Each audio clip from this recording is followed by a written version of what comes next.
Saudamos, amados, com a paz do Senhor. Convidamos os queridos irmãos para mais uma EBD Online. Louvamos a Deus por estarmos aqui nesta manhã de domingo para estar junto com os irmãos, para nós aprendermos um pouco da palavra de Deus. Desde já queremos agradecer pela presença de vocês. Deus abençoe. Professores de juvenis, vocês juvenis, que Deus recompense vocês com bênçãos do céu. Queremos agradecer também a todos que são responsáveis por esse trabalho.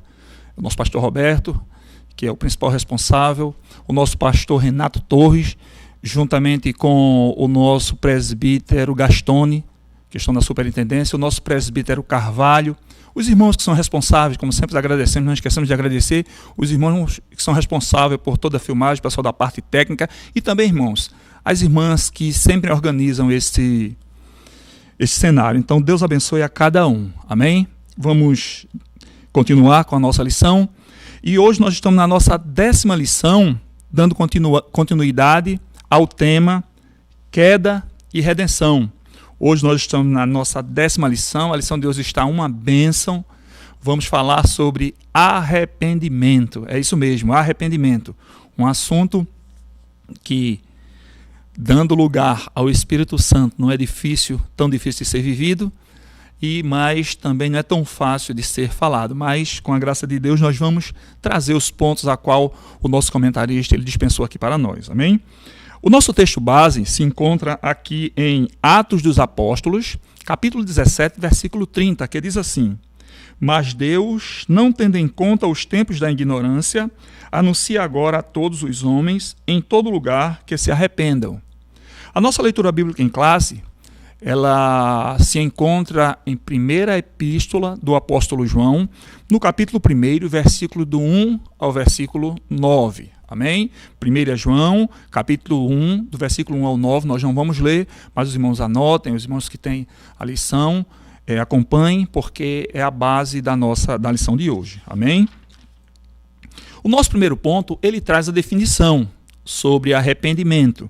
E aqui ele diz assim: o arrependimento é uma reação psicológica de desagrado, de desaprovação em relação à conduta. Então nós vamos perceber que aqui ele está falando conforme diz a psicologia. Quando nós observamos o que diz a Bíblia, nós precisamos atentar para 3 etapas do arrependimento, porque o arrependimento justamente é uma contrição, é uma comoção, uma tristeza por ter ofendido alguém, por ter ofendido uma pessoa, com a intenção de reparar esse dano, de reparar essa ofensa. E, como falamos, existem 3 etapas para o arrependimento. A primeira etapa é o reconhecimento da falha, o reconhecimento da falta, o reconhecimento daquela situação que você falhou, que faltou naquela situação.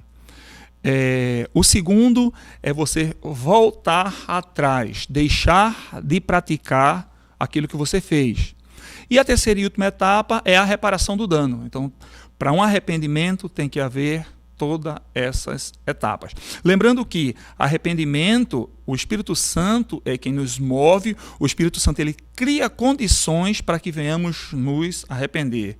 Irmão, e por isso nós estamos dizendo quando nos arrependemos? Não. O Espírito Santo, como falamos, ele cria condição. Quem vai abrir o coração, quem vai ficar com o coração contrito, é a pessoa que ofendeu, conforme a própria Bíblia diz, que Deus ele não despreza um coração contrito. Amém? Aqui fala de algumas histórias bíblicas, de alguns exemplos, depois lá na frente nós vamos citar. Então aqui ele fala sobre a questão do filho pródigo, ele fala a questão de Acabe, que se arrependeu, ele fala também sobre Zaqueu e Jonas, com relação aos ninivitas, né? Pessoas que se arrependeram. Então aqui dá um exemplo que essa questão de arrependimento faz parte de toda a Bíblia, desde o Antigo Testamento até o Novo Testamento. Então faz parte da vida daqueles que servem a Deus. Amém? O que significa se arrepender? A história do filho pródigo contada por Jesus em Lucas demonstra quais passos devem ser o verdadeiro arrependimento. Então, nós já falamos aqui as 3 etapas. Vamos repetir mais uma vez, que é o reconhecimento. O exemplo do filho pródigo aqui é prático. quando ele chega, diz: pequei contra o céu e perante ti. Então ele diz, irei ter com meu pai e direi a ele. Veja, então é o reconhecimento da falha, o reconhecimento da falta. Quando não há esse reconhecimento, é difícil de você tomar o caminho, voltar, você deixar de praticar, porque se você não reconhece, não reconhecendo, no seu entendimento não houve falta. Então, se não houve falta, não vai haver reparação. Então, o primeiro passo é você reconhecer, como nós falamos. Então, o filho pródigo, ele reconheceu. Então, o segundo passo aqui, como nós falamos, o filho pródigo, ele voltou até o seu pai.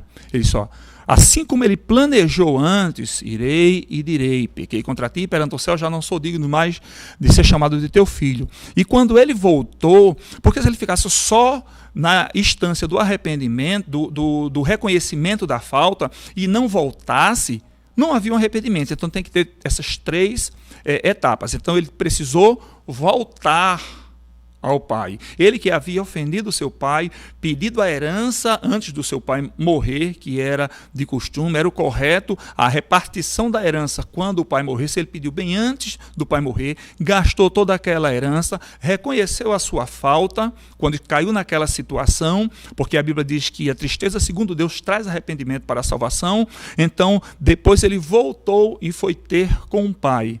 E lá, quando ele chega diante do pai, ele diz: olha, meu pai, eu já não sou digno de ser chamado de teu filho, aceita-me como um servo teu. Ou seja, o filho que havia gastado, o filho que havia destruído, dissipado, que a própria palavra pródigo é dissipar, é acabar. Então, aquele filho que acabou tudo, ele disse: olha, me aceita agora como um servo teu, me aceita agora como um empregado para me reparar o meu dano. Então, são essas 3 etapas. Então ele fala aqui a convicção de ter ofendido a Deus e ao próximo, como diz aqui. Então você reconhecer que ofendeu a Deus e o próximo, reconheceu alguém, ou o próprio Deus ou ao próximo. E quando nós ofendemos ao próximo, nós ofendemos tanto ao próximo quanto a Deus, que o nosso respeito e o nosso amor a Deus é proporcional ao nosso amor pelo próximo, porque a Bíblia diz: como é que eu vou amar a Deus que eu não vejo, se eu não amo o meu próximo que está ali do meu lado, que eu estou vendo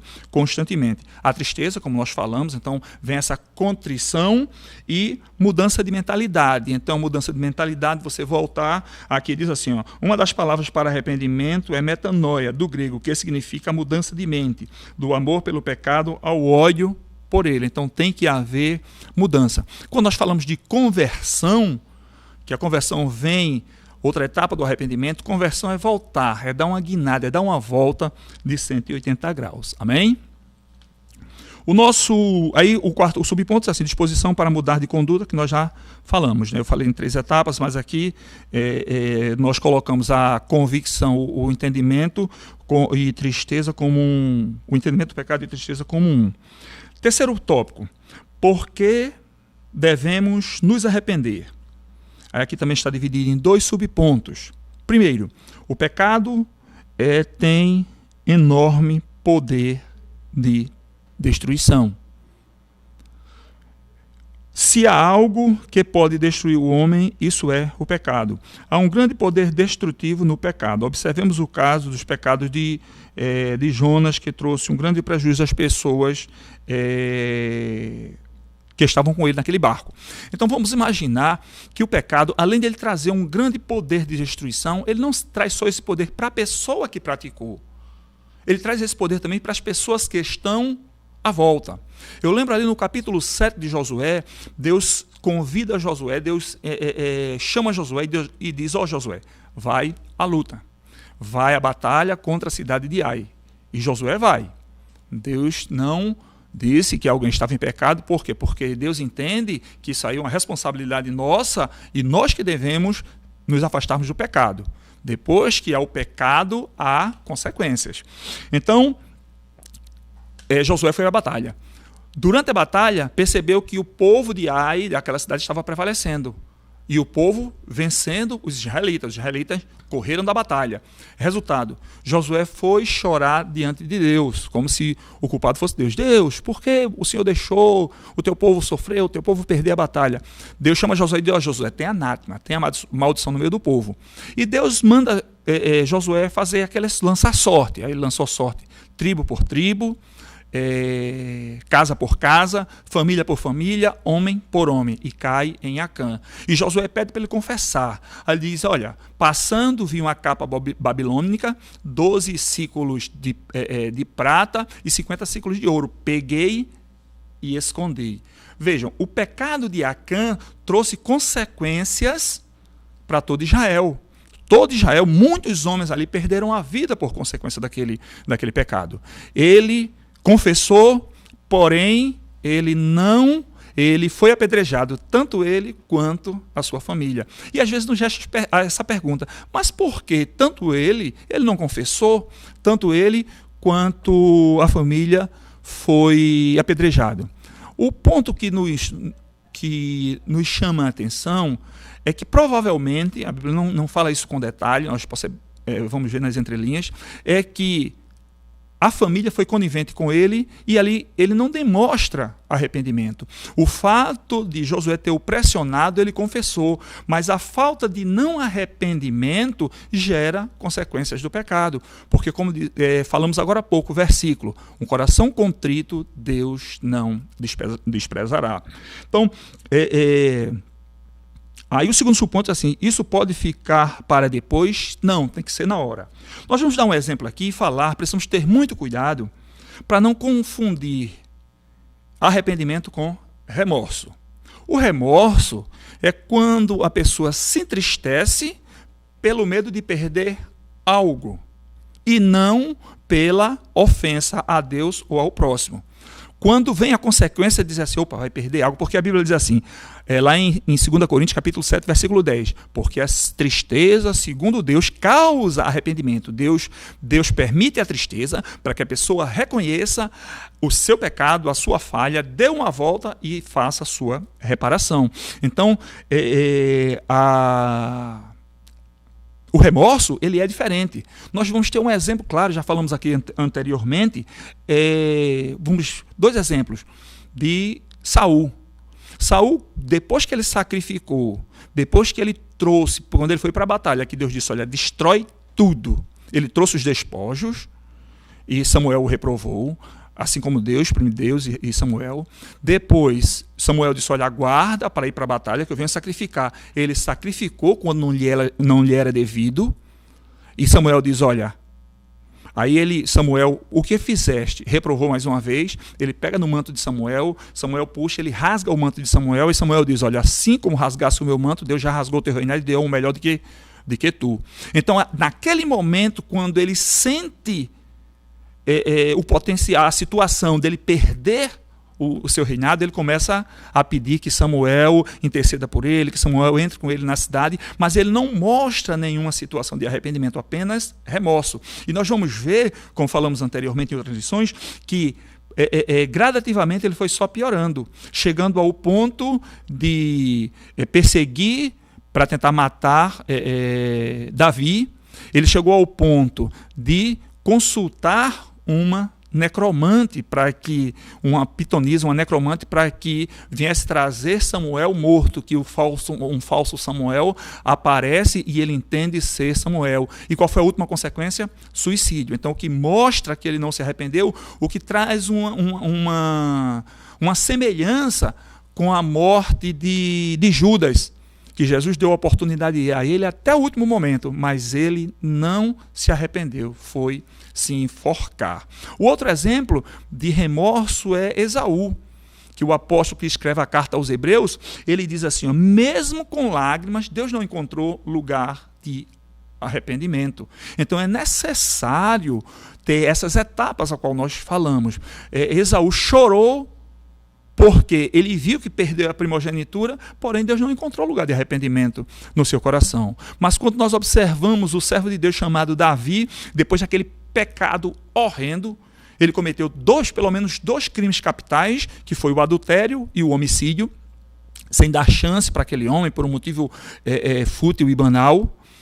Ele matou, assassinou Urias, mas quando Natã chega e conta aquela parábola, que Davi se levanta e diz que não vive esse homem no meu reino, e Natã diz, esse homem é tu, Davi. Davi se arrepende e diz, pequei contra meu Senhor. Ele já reconhece ali a sua falha. E nós vemos todo o arrependimento ali no Salmo 51, nós vemos todo o arrependimento, quando no versículo 11 ele diz para Deus, não me lança fora da tua presença, nem retira de mim o teu Espírito. Amém? O quarto e último ponto, ele fala aqui a marca do cristão, aí fala arrependimento profundo. Quando a Bíblia fala de arrependimento profundo, Deus faz traz uns textos figurativos, uma situação figurativa lá na circuncisão. Quando ele diz ao povo de Israel que Israel ele gostava muito de viver de aparência. No período que Jesus quando inicia o seu ministério, os fariseus tem o principal ponto a viver de aparência, que Jesus chama de hipócritas, aquelas pessoas que vivem com uma máscara, aparenta uma coisa e é outra completamente